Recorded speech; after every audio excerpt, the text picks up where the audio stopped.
पहले के पिता अपनी बेटी के यहाँ पानी भी पीना पसंद नहीं करते थे। क्यों? आज के युग में जब ये बात किसी से बताई जाती है ना, तो लोग आज के साइंस के युग में बिलीव नहीं करते। क्या ऐसी मान्यता सही मान्यता है या गलत मान्यता है? आज के पीढ़ी से जब इस विषय पर हम बात करें या आप बात करें, तो आज की युवा पीढ़ी कहेगी ये मान्यताएं गलत हैं। तो पहले के लोगों ने ये मान्यताएं क्यों रखी? ये मान्यताएं सही थी या गलत थी? इसका गहराई से कारण क्या है, जरा समझिएगा। पहले के लोग बेटी को दे दिया, उसका हाल चाल तो पूछते थे, दुख सुख में जाते थे, आना जाना करते थे, खाते नहीं थे, उसके हाथ से उसके घर का अन्न और जल ग्रहण नहीं करते थे।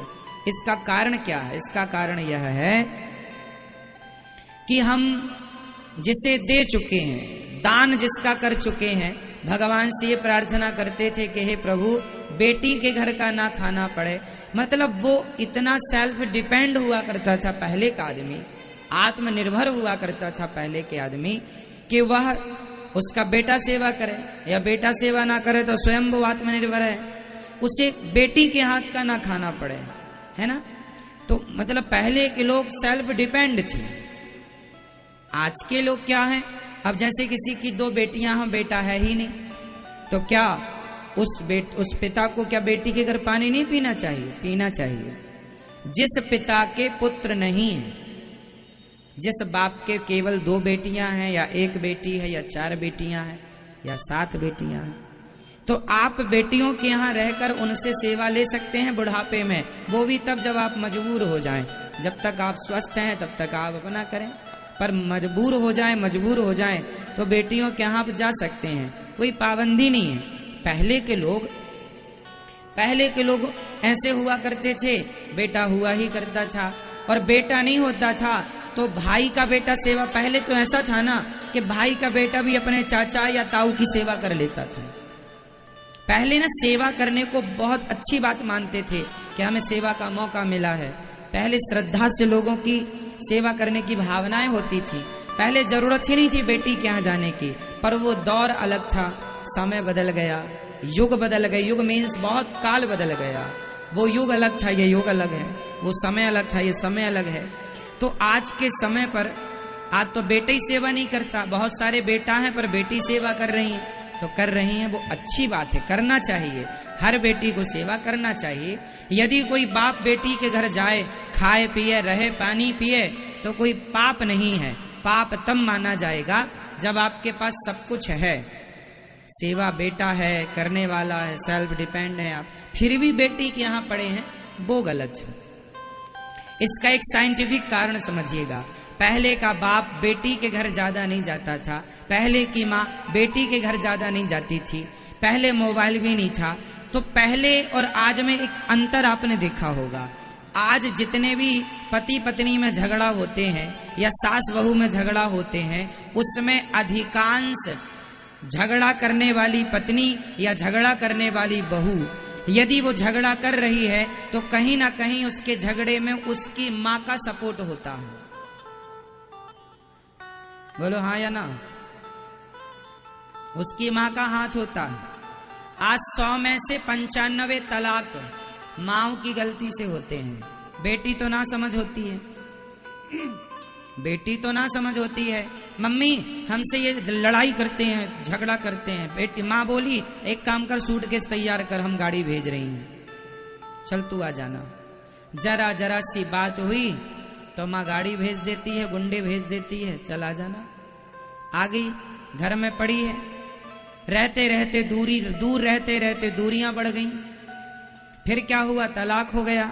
तो आज ये मैं नहीं कहता, अखबार में मैंने एक बार पढ़ा, स्टडी की लोगों ने, और बताया कि आज जितने लड़का लड़की पति पत्नी के झगड़े होते हैं, उसमें अधिकांश माँ बाप के कारण होते हैं। ये बात सही है या गलत है? यदि आप सही कहेंगे तो हम सही मान लेंगे, आप गलत कहेंगे तो हम गलत मान लेंगे। आप क्या कहते हैं? लड़की के, पत्नी के और बहू के झगड़ा करने में उसकी माँ और उसके बाप का हाथ होता है कि नहीं? बोलो हाँ या ना? होता है। आप सही मान रहे हैं इस बात को? तो फिर हम भी सही मान लेते हैं। इसलिए पहले के माँ बाप बेटियों के घर नहीं जाते थे कि कहीं हमारे जाने से इनके घर में कोई वाद विवाद ना हो जाए, इसलिए पहले के माँ बाप नहीं जाते थे। पर क्या पता था कि आने वाले समय में मोबाइल चलेगा, भले ना जाओ पर फिर भी वो जाए बराबर है।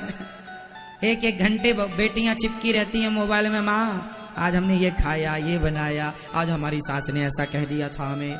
माँ बोली तुमने क्या बोला? फिर हमने कुछ नहीं बोला। अरे बुढ़िया को बोल दिया करो, वो जवाब दिया करो, माँ सिखाती तू जवाब दिया कर। तो ये तो आग लगा देती है घर में। इसलिए पहले के लोग बेटी के घर का पानी भी नहीं पीते थे कि हमारे कारण जाओ आओ हाल चाल लो और आ जाओ। ज्यादा रुकने से क्या होगा? यदि बेटी अपने माँ बाप को ज्यादा ध्यान देने लगी तो पति बोलेगा अपनी माँ को ज्यादा समय देती है, अपने माँ बाप को ज्यादा उनकी सेवा ज्यादा करती है, हमारे माँ बाप को नहीं। तेरा मेरा हो जाता है ना, और तेरा मेरा होने से फिर वो रिश्ते में दरार पड़नी स्टार्ट हो जाती है। इसलिए माँ बाप बोले कि हमारे कारण हमारी बेटी का घर ना बिगड़े, इसलिए हम जाएंगे नहीं, तेरे घर का पानी भी नहीं पिएंगे। ये उस जमाने की मान्यता थी। अब लोग इस मान्यता को फॉलो नहीं करते तो माओ के कारण बेटियों का घर टूट जाता है। मतलब जो मान्यताएं पहले बनी थी, खाना पीना पाप नहीं है, उसका कारण ये था कि इसलिए नहीं जाते कि कहीं हमारे कारण तुम्हारे घर में कोई विवाद की स्थिति ना उत्पन्न हो जाए, सिर्फ इस कारण। यदि ससुराल पक्ष समझदार है, माँ बाप लड़की के भी समझदार हैं, तो रहने में कोई आपत्ति नहीं। भाई समधी राजी हैं, समधन राजी हैं, तो कोई दिक्कत नहीं है। पर लड़की के माँ बाप आ जाएं तो लड़की की सास का ही मुंह फूल जाएगा 2-4 दिन बाद, तेरी माँ यहीं पड़ी है। और बेटी सवेरे शाम चाय और देने चली जाए तो ले, अपनी माँ को चाय देती, हमें पानी को नहीं पूछती। तो ये विवाद की स्थितियां सबके घर में उत्पन्न हो सकती हैं। इसलिए पहले के लोग दूरी बनाने में ही फायदा मानते थे, दूर रहते थे। समझ में आ गया पुराना हिसाब किताब? इसलिए कोई और पाप पुण्य नहीं था कि बेटी के घर पानी पीना कोई पाप, ऐसा नहीं। बेटी के घर खाना कोई पाप, ऐसा नहीं। रिश्ते ना टूटे इसलिए झगड़ा का स्थिति, क्योंकि मेहमान 2 दिन अच्छे होते हैं, 2-3 दिन के मेहमान अच्छे होते हैं। अब ऐसे मेहमान आपके घर आ जाएं जो जाए ही ना, तो वो तो परेशान कर डालते हैं।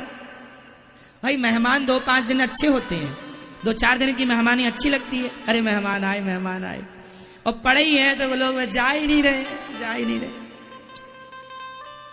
एक पति पत्नी थे, आपके पड़ोस में रहते थे, तो उनके घर एक मेहमान आए। तो जब आए तो उन्होंने खूब बढ़िया उनको खीर पूड़ी बना के खवाया। दूसरे दिन बड़ा खवाया, कढ़ी और चावल खिलाया। तीसरे दिन फिर उन्होंने बढ़िया आलू के पराठे बनाकर खिलाए। चौथे दिन मेहमान को फिर बढ़िया सा उन्होंने अच्छे पकवान इत्यादि बनाकर खिलाए। तो पत्नी बनाए और मेहमान खाएं। पति पत्नी कहे मेहमान आए हैं, खाओ पियो। अब मेहमान को इतना बढ़िया खाना पीना लगा कि बेचारे वो मेहमान ठहर गए तरीके से। 2 दिन हो गए, 4 दिन हो गए, 6 दिन हो गए। अब पति पत्नी में खुसर पुसर चालू हुई, क्यों? ये कब जाएंगे? पति बोला अब चले जाएंगे, शायद कल चले जाएं। कल हुआ तो कल भी खूब खाए, फिर भी ना गए। तो एक दिन पूछ लिया आप कब जाएंगे? आप कब जाएंगे? उन्होंने कहा नहीं अब हम जाएंगे ही नहीं। बहुत अच्छा लग रहा है। अब तो पत्नी ने मुंह फुला लिया, हे भगवान। अब उनने प्लान किया कि इसको कैसे भगाएं। बोले ये क्यों नहीं जा रहा है? बोले लहट गया है खाने में।